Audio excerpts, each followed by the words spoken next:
So good day mga utol. Andito na yung pinakihintay ng lahat. Okay? Yung Yamaha Lexi 155. So ayan o. Kararating lang. Actually may dumating na kapon na isa pero makukuha na siya ngayong araw. And then itong dumating din ngayon may may-ari na rin. So ito siya. Para masilip niya.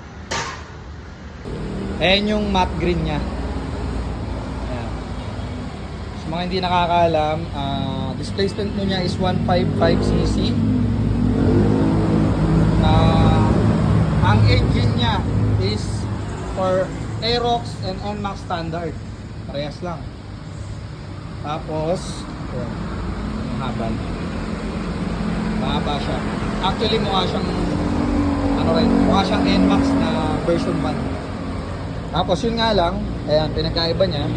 4.2 liters lang ang capacity ng tangke and then maliit lang. Kasi nga yung NMAX nandito yung tangke niya dito. Kaya napunta yung ano niya sa loob. So check natin yung isang variant. Yung kulay black dito sa loob. Mga videoan nga pala tayo dito, mga gusto.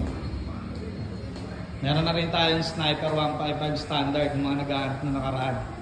Tsaka yung NMAX standard. Ayan, dumating na nag-aarap. Ito naman yung black niya. Yung kulay black. Okay. Yung iba, nagustuhan siya kasi meron siyang flat footboard na pwedeng paglagyan.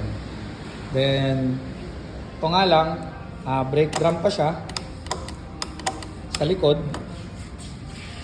Ayan. Pero yun, yung pinaka nagdala dyan. Yung liquid cool na 155cc. 155cc.